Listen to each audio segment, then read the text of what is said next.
cooperation, and mutual prosperity for the people of both countries in the years ahead. I thank you, Excellency. Over to you. Your Excellency, Deputy Prime Minister, Foreign Minister Mohammad Ishaq Dar, dear friends, I'm really happy and honored to be here. It's correct that it's 10 years ago since the last foreign minister's visit, so it was about time. And I promised you many months ago that I would come, and today I live up to my promise, and I was looking very much forward to this visit, which is short but very effective. And I very much look forward to the remainder of this day, where I have many interesting meetings with the government, also with Field Marshal Munir and with other key players.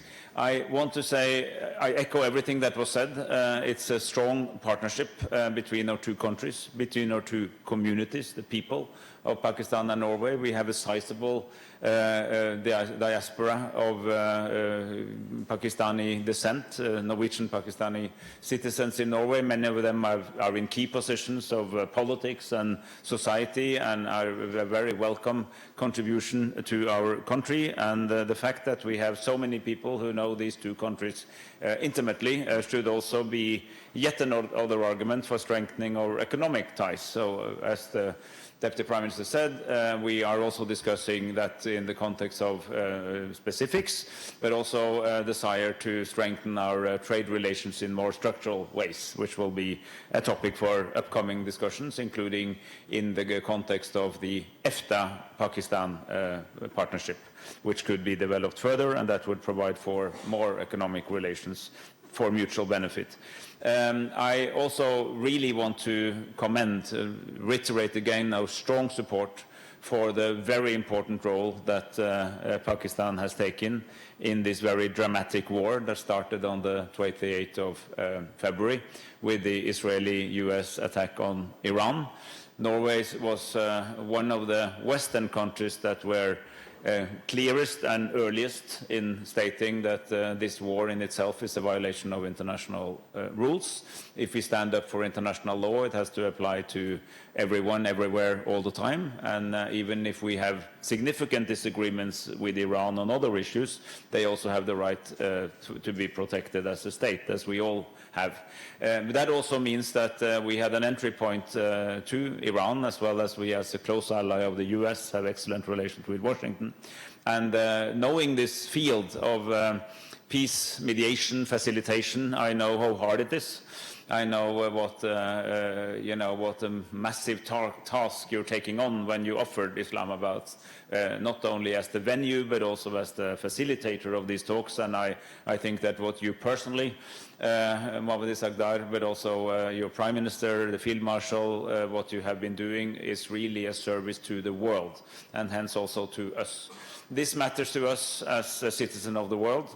It matters also to us as a large shipping nation, because one, as you mentioned it yourself, we share an interest in open sea lanes, in the ability to trade in the high seas, and to respect the very important the Constitution of the Oceans, which is the UNCLOS, the UN Convention of the Law of the Seas. And whatever emerges from this tragic and unnecessary war in the Gulf, we need to protect the principle of free passage. I'm so happy that we see completely eye to eye on what has to be this. And I would like this opportunity again to send a message to anyone involved out there in that conflict, that this issue of free passage and an open strait is not an issue for the warring parties alone. It's a global issue that we have a shared interest in promoting. I was happy to have this opportunity to discuss other regional issues, ranging from Jammu Kashmir to Afghanistan, and of course the challenging relationship with that country, and also with activities stemming out of Afghanistan, a country we also know well and where we are also active.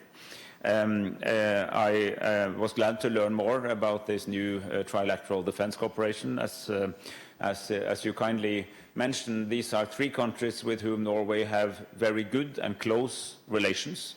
Saudi Arabia is the country with whom we established the two-year-old global alliance to promote the two-state solution in Palestine. And Norway has always had a strong dedication to making sure that the promise of what once was the Oslo Agreement one day is fulfilled, that we have a free, sovereign and independent Palestinian state living in peace with its neighbor Israel and all other neighbors.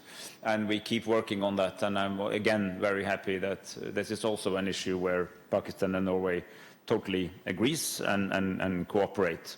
And likewise, I mentioned Saudi Arabia, also Turkey is a country that Norway works with closely. So we thought this was a very interesting development, and I was happy to have the opportunity to learn more about it.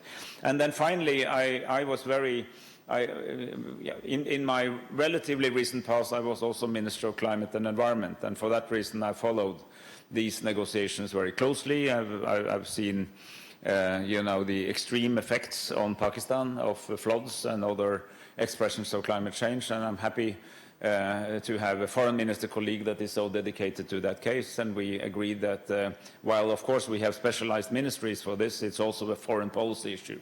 And if you need one additional argument for stopping wars, apart from relieving suffering and ending economic harm, it is that mankind should collectively try to focus on the real issues that requires real cooperative action, that includes combating nature loss, climate change, promoting global health and fighting poverty. So these are all issues on our agenda, and thank you very much for hosting me in such a splendid way. वज़ीर आज़म Isaac डार Norway के वज़ीर ख़ारजा Epson बाथेट की मुश्तरका news conference कहा गया कि Norway के वज़ीर ख़ारजा के एक दौरा जो है वो दिहाई बाद ये दौरा। सब्सक्राइब करें और बेल दबाएं ताकि कोई खबर रह न जाए।